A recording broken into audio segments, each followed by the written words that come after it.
नमस्कार, आप देख रहे हैं जन उत्तराखंड बुलेटिन और आपके साथ मैं जुड़ी हूं लीजा और खबरों पर बात करेंगे। तो चलिए शुरुआत करते हैं मुख्यमंत्री की खबर के साथ में।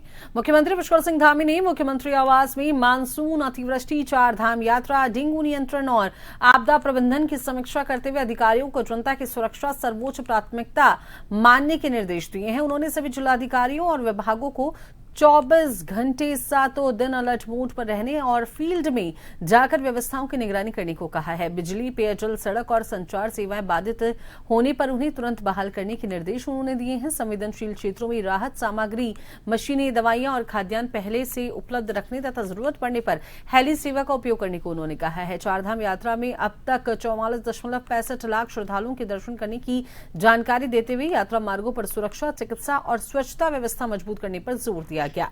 डेंगू की रोकथाम के लिए फॉगिंग, एंटी लार्वा छिड़काव और साथ ही अस्पतालों में पर्याप्त संसाधन सुनिश्चित करने के निर्देश उन्होंने दिए हैं। साथ ही लंबित आपदा कार्य शीघ्र पूर्ण करने और लापरवाह अधिकारियों पर सख्त कार्रवाई की चेतावनी मुख्यमंत्री धामी ने दी है।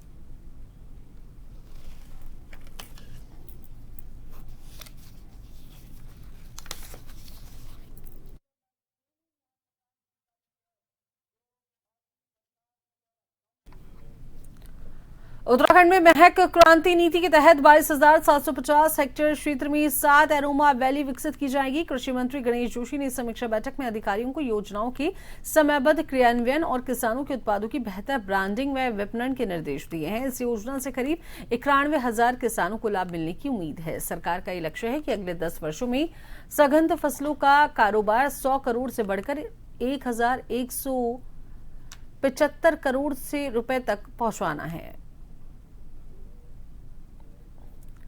टनकपुर के शारदा घाट क्षेत्र में शारदा कॉरिडोर परियोजना के अंतर्गत कार्य के दौरान उत्पन्न स्थिति का मुख्यमंत्री पुष्कर सिंह धामी ने तत्काल संज्ञान लेते हुए स्पष्ट निर्देश दिए हैं कि परियोजना के निर्माण कार्यों के दौरान स्थानीय नागरिकों के हितों का पूरा ध्यान रखा जाए तथा किसी भी परिवार को अनावश्यक असुविधा या नुकसान न होने पाए। मुख्यमंत्री के निर्देशों के क्रम में जिलाधिकारी मनीष कुमार ने पूर्णागिरी तहसील सभागार में प्रभावित परिवारों, जनप्रतिनिधियों, कार्यदायी संस्था एवं अन्य संबंधित हितधारकों के साथ बैठक कर सभी पक्षों की बात गंभीरता से सुनी और आवश्यक दिशा निर्देश उन्होंने दिए।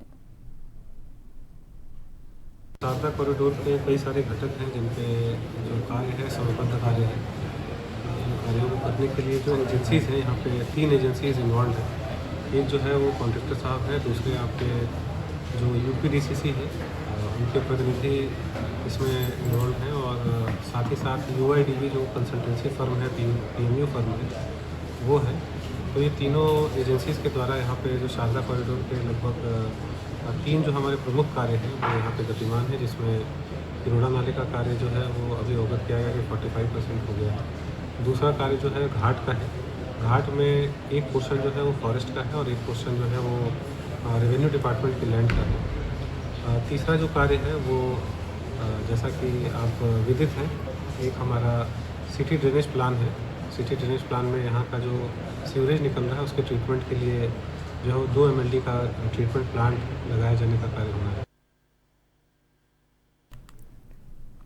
काशीपुर में chemist and druggist welfare society Kashipur की त्रिवर्षीय कार्यकारिणी के गठन के लिए चुनाव कार्यक्रम घोषित कर दिया गया है। मुख्य चुनाव अधिकारी द्वारा जारी अधिसूचना के अनुसार 4 पदाधिकारियों और 7 कार्यकारिणी सदस्यों का चुनाव निर्धारित कार्यक्रम के तहत श्री रामलीला ग्राउंड में कराया जाएगा। चुनाव में सोसाइटी के कुल 409 सदस्य अपने मताधिकार का प्रयोग करेंगे। चुनाव में भाग लेने वाले प्रत्याशियों के लिए पात्रता भी तय की गई है। पदाधिकारी पद के उम्मीदवार या उसकी फर्म के नाम पर कम से कम 10 वर्ष पुराना एवं वैध यानी कि नवीनीकृत ड्रग लाइसेंस होना उनके पास अनिवार्य है। वहीं कार्यकारिणी सदस्य पद के लिए 5 वर्ष पुराना एवं वैध ड्रग लाइसेंस आवश्यक रहेगा।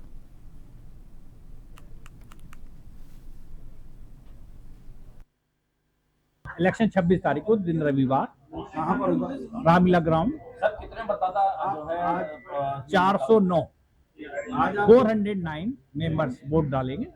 आज जो आप प्रेस वार्ता कर रहे हैं किस हैसियत से, क्या है? मैं मुख्य चुनाव अधिकारी मुझे बनाया गया है और मेरे 2 सहयोगी हैं जो प्रियांशु बंसल और अरोरा जी, ये मुझे सहयोग करेंगे।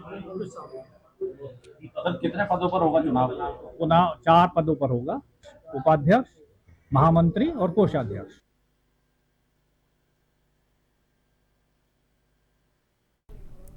मुख्यमंत्री पुष्कर सिंह धामी के निर्देशानुसार संचालित सेवा पखवाड़ा के अंतर्गत जन जन की सरकार जन जन के द्वारा अभियान के तहत विकासखंड चंपावत की ग्राम पंचायत झालाकुड़ी स्थित प्राथमिक विद्यालय में जन समस्या निवारण एवं बहुउद्देशीय शिविर का आयोजन किया गया। शिविर का उद्देश्य दूरस्थ क्षेत्रों में प्रशासनिक सेवाओं एवं जन कल्याणकारी योजनाओं का लाभ ग्रामीणों तक उनके गांव में ही पहुंचाना रहा। शिविर की अध्यक्षता जिलाधिकारी मनीष कुमार ने की। इस अवसर पर दर्जा राज्य मंत्री श्याम नारायण पांटी, दर्जा राज्य मंत्री मुकेश महाराणा सहित अन्य जनप्रतिनिधि उपस्थित रहे। ग्राम प्रधान कुमारी आरती चौहान ने पुष्पगुच्छ भेंट कर जिलाधिकारी का स्वागत किया। विभिन्न विभागों द्वारा लगाए गए स्टॉलों के माध्यम से 473 लाभार्थियों को विभिन्न योजनाओं का लाभ प्रदान किया गया।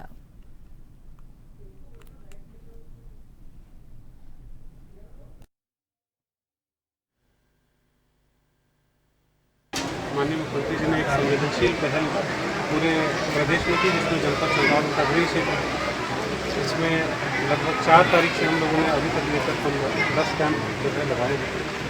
और यहाँ दूरस्थ क्षेत्र जो है पिछले जमीन की सरकार में वो क्षेत्र जो छूट गए हैं दूरस्थ क्षेत्र, वो सभी क्षेत्रों को इस बार हम लोगों ने वहाँ पर जा करके जो लाभार्थी प्रदत्त योजनाएँ हैं, नीतिगत योजनाएँ हैं और सरकार की प्रमुख योजनाएँ हैं, उनको पहुँचाने का प्रयास किया है।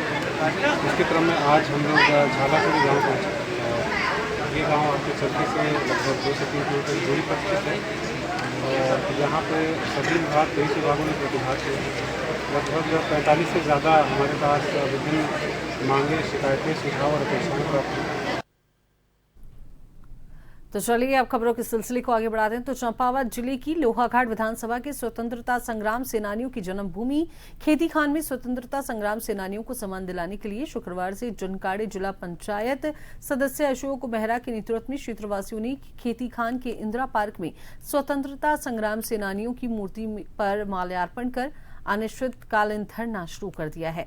जिला पंचायत सदस्य अशोक मेहरा व क्षेत्रवासियों ने कहा कि जिले की स्वतंत्रता संग्राम सेनानियों की धरती खेती खान में बनने वाले स्मृति स्थल के लिए आवंटित धनराशि 20 लाख रुपए प्रशासन के द्वारा बिना किसी सूचना के अन्यत्र स्थानांतरित कर दी गई है, जो सरासर स्वतंत्रता संग्राम सेनानियों का अपमान है। उन्होंने कहा कि प्रशासन के इस कार्रवाई पर क्षेत्रवासियों में काफी गहरा आक्रोश फैल गया है।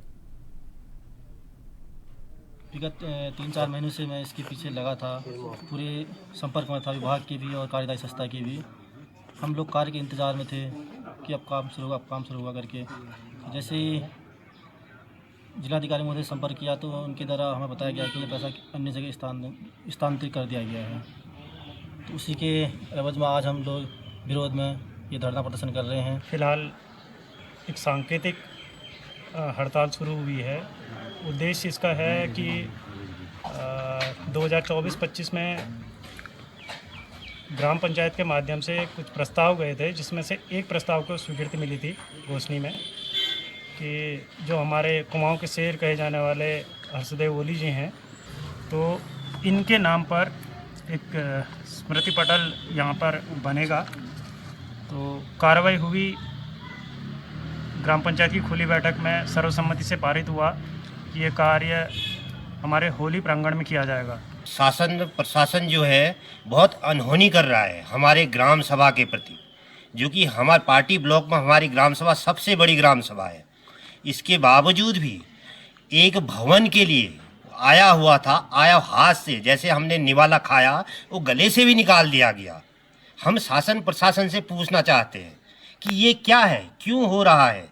हमारे कोटा के बाद देहरादून में आयोजित छात्रों की गूंज कार्यक्रम में लोकसभा में नेता प्रतिपक्ष राहुल गांधी ने युवाओं से सीधा संवाद किया। आपको बता दें कि कार्यक्रम में छात्रों ने पेपर लीक, भर्ती में देरी, रोजगार से जुड़े मुद्दे उठाए। राहुल गांधी ने उनकी समस्याएं सुनते हुए भरोसा दिलाया कि युवाओं की आवाज को राष्ट्रीय स्तर पर उठाया जाएगा और इससे पहले उन्होंने कांग्रेस विधायकों और पूर्व विधायकों के साथ बैठक भी की। जिस प्रकार से भारतीय जनता पार्टी की सरकार हमारे इस प्रोग्राम को फेल करना चाहती थी, हमने पहले परेड ग्राउंड की परमिशन मांगी, उन्होंने परेड ग्राउंड की परमिशन नहीं दी और उनका कहना था कि परेड ग्राउंड ऑलरेडी बुक है। अभी आप कैमरा लेके जाइए, वहां देखिए परेड ग्राउंड बिल्कुल खाली है। जो हमने ग्राउंड मांगा वो तो बिल्कुल खाली था, लेकिन सरकार इस प्रोग्राम को फेल करना चाहती थी। जिस प्रकार से अभी 50,000 से ज्यादा लोग यहाँ पर एकत्र हो चुके हैं, वो स्पष्ट दिखाता है कि भारतीय जनता पार्टी की जो नीति है, जिस प्रकार से लगातार पेपर लीक किए जा रहे हैं।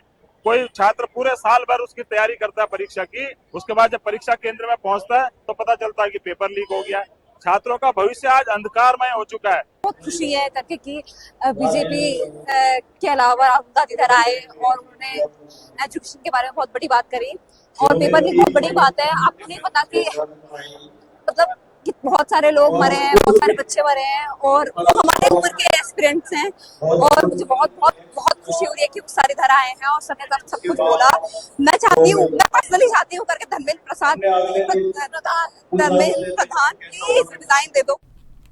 नैनीताल की मेवेला जिला panchayat cement house, Jiwaji cottage आदि क्षेत्रों में अनजान व्यक्ति लगातार पत्थर मार रहे हैं। पिछले 11 दिनों से लगातार पत्थरबाजी की घटनाएं यहां पर हो रही हैं। पत्थरबाज रात 8 बजे से 11 बजे के बीच ये पत्थर मारने का काम कर रहे हैं। जिला न्यायालय में डीजीसी रेवेन्यू अधिवक्ता राजेश चंदोला ने बताया कि उनके घर में लगातार पत्थरों की बरसात आने के बाद जीवाजी कंपाउंड स्थित जिला पंचायत अध्यक्ष के आवास, staff quarter, Kurmanchal hotel primrose और साथ ही गोदाम आदि में पत्थर मारते ये जो पत्थरबाज हैं, इनका उपद्रव लगातार बढ़ता जा रहा है।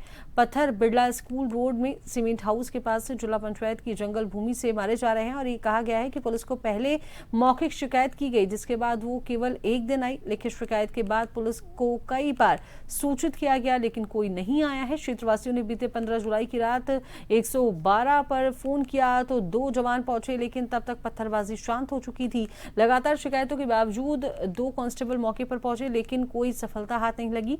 मलुवे के वेस्ट से छाटे गए पत्थर, टाइल, सीमेंट आदि को फेंका जा रहा है। इस तरीके की बात सामने आ रही है। जो पत्थरबाज है, इनका उपद्रव लगातार देखने को मिल रहा है। क्षेत्रवासियों में गहरी नाराजगी इस पूरे मामले को लेकर है। लोग ऊपर नीचे के सब दहशत में हैं, हम लोग खुद दहशत में हैं। यहाँ पर ना अंदर जा पा रहे हैं, ना बाहर आ पा रहे हैं। जैसे अंदर जाने का टाइम हो रहा है, वैसे ये वहाँ से पत्थरों की बरसात कर दे रहा है। हम कोई नतीजे पर नहीं पहुँच रहे। हम हर कोशिश कर रहे हैं, लेकिन कोशिश नाकामयाब हो रही है। हो सकता है अगर हम वहाँ तक जा रहे हैं, नहीं पहुँच पा रहे हैं, तो इसका मतलब कुछ भी हो सकता है। पुलिस से शिकायत करी, लेकिन पुलिस उतना साथ नहीं दे रही जितना साथ देना चाहिए। 20 कॉल करो तब जाके वो एक बार बड़ी मुश्किल से आ रही है। उत्तराखंड राज्य प्राथमिक शिक्षक संघ अल्मोड़ा के तत्वाधान में आज चौघान पाटा स्थित गांधी पार्क में सेवारत शिक्षकों ने अपनी मांगों को लेकर जोरदार धरना प्रदर्शन किया। इस दौरान शिक्षकों ने सरकार को ज्ञापन भी प्रस्तुत किया। प्रदर्शनकारी शिक्षकों ने शिक्षा का अधिकार लागू होने से पूर्व नियुक्त शिक्षकों के लिए टीईटी की अनिवार्यता को एक काला कानून बताते हुए इसका कड़ा विरोध जताया है। इसके साथ ही शिक्षकों ने अपने भविष्य की सुरक्षा और बुढ़ापे के सहारे के रूप में पुरानी पेंशन योजना को बहाल करने की मांग को पुरजोर तरीके से उठाया है। लंबे समय से संघर्षरत शिक्षकों ने सरकार से भावुक अपील करते हुए कहा कि सभी शिक्षकों के व्यापक हितों को ध्यान में रखकर पुरानी पेंशन को तुरंत बहाल किया जाए।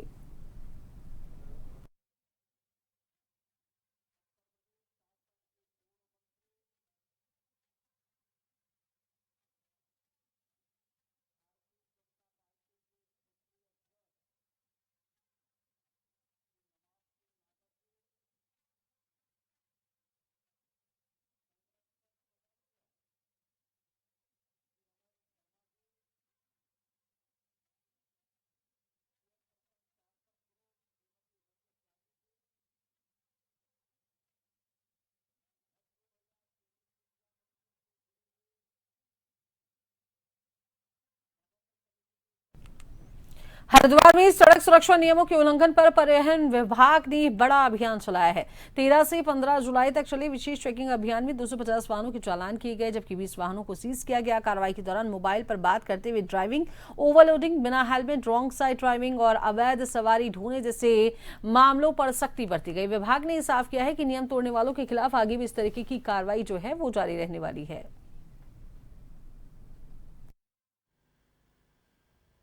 संभागीय परिवहन अधिकारी प्रवर्तन महोदया द्वारा विशेष चेकिंग अभियान चलाया गया, जिसमें दिनांक 13 जुलाई से 15 जुलाई तक सड़क सुरक्षा अभियोगों में हमारे द्वारा चालान किए गए, जिसमें इंटरसेप्टर दल और बाइक स्क्वाड मौजूद रहे। इसके अंतर्गत लगभग 250 चालान किए गए।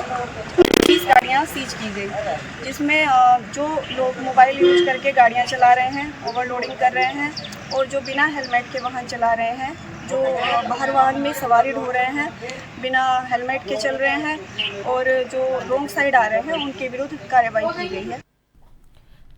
देहरादून के विकासनगर स्थित कट्टापत्थर क्षेत्र में यमुना नदी में डूबने से एक युवक की मौत हो गई है। सहारनपुर से आए 5 दोस्त नदी में नहा रहे थे, तभी एक युवक तेज बहाव और गहरे पानी की चपेट में आ गया। सूचना पर पहुंची जल पुलिस ने कड़ी मशक्कत के बाद शव को नदी से बाहर निकाला। पुलिस ने शव को पोस्टमार्टम के लिए भेज दिया है और बारिश के मौसम में नदियों से दूरी बनाए रखने की अपील की है। उत्तराखंड हाईकोर्ट ने नैनीताल में बढ़ते ट्रैफिक और पार्किंग संकट पर सख्त रुख अपनाया है। कोर्ट ने कहा कि पहाड़ी शहर की सड़कें अनियंत्रित वाहनों का दबाव नहीं झेल सकती। खंडपीठ ने नगरपालिका और राज्य सरकार से 3 सप्ताह के भीतर जवाब मांगा है। अदालत ने कहा है कि पर्यटन सीजन में जाम के कारण आपात स्थिति में मरीजों को अस्पताल पहुंचाना भी मुश्किल हो जाता है, जिससे जनजीवन और सुरक्षा दोनों प्रभावित होते हैं। कोटद्वार बेस अस्पताल में अगले सप्ताह से टेलीमेडिसिन सेवा शुरू होने जा रही है। शुक्रवार को एम्स ऋषिकेश की टीम ने इस सेवा का सफल ट्रायल किया है। विधानसभा अध्यक्ष ऋतु खंडूड़ी भूषण ने बताया कि मरीज अब वीडियो कॉन्फ्रेंसिंग के जरिए एम्स के विशेषज्ञ डॉक्टरों से सीधे परामर्श ले सकेंगे और इससे गंभीर मरीजों को बार बार ऋषिकेश जाने की जरूरत नहीं पड़ेगी और समय के साथ इलाज का खर्च भी कम होगा। टेलीमेडिसिन का एक प्रयास कोटद्वार में शुरू किया है। आज इस प्रयास का पहला दिन है। दिस इज अ डेमोन्स्ट्रेशन कि किस तरह से पेशेंट्स को कोटद्वार से एम्स के डॉक्टर के साथ कनेक्ट कर सकते हैं, इसका ये प्रयास है। और मुझे आपको बताते हुए खुशी है कि अभी तक हम इसमें 10 पेशेंट्स यहाँ पे कर चुके हैं। आज CMS और हमारे जो एम्स के डॉक्टर्स आए हैं उनके बीच में बातचीत हुई और बहुत जल्द अगले हफ्ते में हम इसको अपने हॉस्पिटल में एक सिस्टम रख के कनेक्ट करेंगे एम्स से और फिर रोज़ एक समय सीमा होगी या एक समय तय होगा जिसमें कि हम एम्स के डॉक्टर के साथ यहाँ पर बैठे बैठे टेली कंसल्टेशन हमारी शुरू हो जाएगी। तो अभी के इस बुलेटिन में फिलहाल के लिए इतना ही। बने रहिए जन टीवी के साथ।